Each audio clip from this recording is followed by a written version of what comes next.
Vous vous demandez quel est le bon moment pour transférer un lead marketing au service commercial? C'est ce que nous allons voir dans cette vidéo. Attention spoiler, un mec qui clique dans un emailing n'est pas un lead pour un commercial.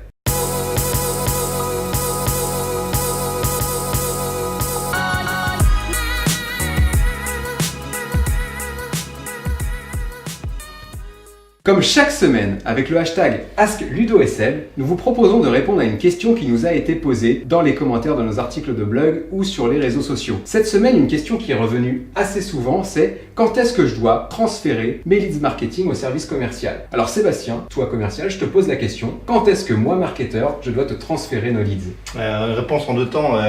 Si on m'avait posé la question il y a quelques années, j'aurais dit mais maintenant, tout de suite. Okay. Et puis j'aurais dit aussi, tu m'envoies tous les leads que tu as, tous, parce que je veux tous les traiter. Et en fait, en creusant cette partie web marketing et inbound marketing telle qu'on l'a fait tous les deux, il y a une vérité qui est universelle, c'est que tous les leads ne sont pas égaux. Les formulaires de contact qui sont remplis sur votre site n'ont pas le même impact et n'ont pas la même valeur d'un point de vue lead marketing et lead commercial. J'entends par là qu'aujourd'hui, il y a beaucoup d'entreprises qui ont des formulaires de contact qui sont uniquement des formulaires de contact qui vont s'appeler « Contactez-nous ». Ça fait référence à des personnes qui ont un projet ou qui ont envie de parler avec un commercial ou un expert d'un produit ou d'un service parce qu'ils ont une réflexion qui les a amenés jusqu'à dire « j'ai envie de vous parler ». Maintenant, dans une logique de génération de leads et de quand les transmettre, on va avoir différentes étapes et les leads, quand je dis qu'ils ne sont pas égaux, ça veut dire que bien qu'ils aient manifesté un intérêt par rapport à vos produits et vos services ou par rapport à un livre blanc, un webinaire ou un guide que vous avez en téléchargement sur votre site, ce lead-là, aujourd'hui, il n'est pas prêt à parler au service commercial. Alors Sébastien, tu le sais, j'adore les chiffres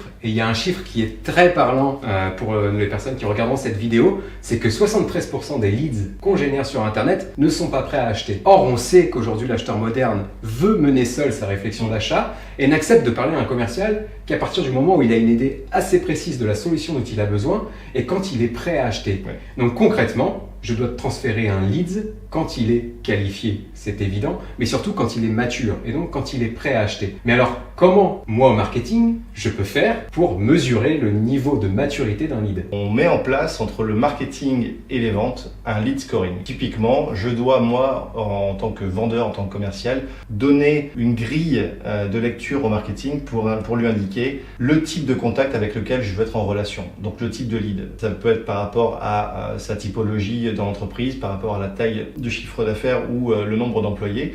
Et tous ces éléments-là vont aider le marketing à identifier un élément qui est l'élément et le moment le plus opportun pour transmettre des contacts du marketing vers le commerce. Concrètement, on doit mettre en place un lead scoring. Et un lead scoring, c'est quoi? C'est une grille de notation finalement qui va reprendre les caractéristiques qui font d'un lead un lead mature. Donc c'est un lead qui correspond finalement au profil de client idéal. Donc il bosse dans la bonne entreprise, dans le bon secteur d'activité, il a la bonne fonction, l'entreprise réalise le bon chiffre d'affaires, etc. etc. C'est ça. S'il est mature, c'est qu'il a sans doute un projet à très court terme, qu'il a un budget qui est défini et qu'il a une idée déjà assez précise de sa problématique. Donc ça c'est pour des caractéristiques qui sont plutôt démographiques, j'ai envie de dire. À côté de ça, le lead scoring est intéressant quand on détermine aussi à l'intérieur des caractéristiques qui sont plutôt comportementales. Aujourd'hui, avec le marketing digital, on peut mesurer le niveau de maturité d'un lead en fonction de son comportement vis-à-vis de nos communications ou vis-à-vis de sa navigation sur son site internet. C'est ça. Et plus l'engagement de votre lead sera important, plus on pourra mettre une pression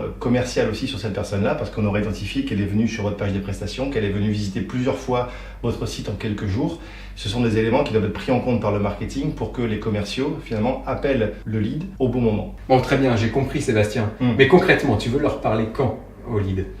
Eh bien, là, tout dépend du nombre de leads qui va être généré par votre entreprise. On part du principe qu'un lead doit être traité quand il est mature et qualifié. Maintenant, rien ne vous empêche, si vous générez peu ou très peu de leads, de transmettre ces leads-là aux commerciaux. Ça, c'est uniquement dans le cadre où vos commerciaux savent traiter un lead. Un lead n'est pas un prospect que l'on a dans le dur. Un lead est une personne qui a émis un intérêt par rapport à ce que vous faites, donc il a besoin d'être traité différemment par les commerciaux. D'où l'évolution du rôle du commercial, qui devient plus un conseiller de vente plutôt qu'un vendeur pur. Effectivement, j'aime assez dire que le commercial aujourd'hui doit être un facilitateur de la réflexion d'achat.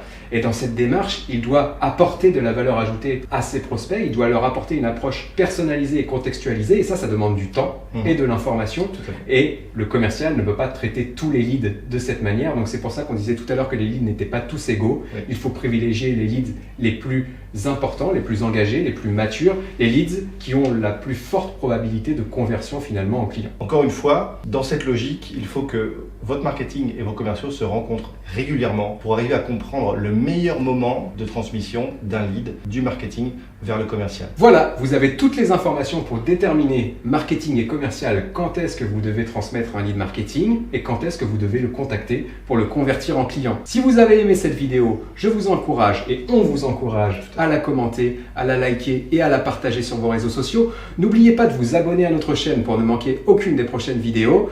Nous vous remercions pour votre attention et nous vous souhaitons une bonne chasse aux leads. Bonne génération de leads. Salut! Ciao!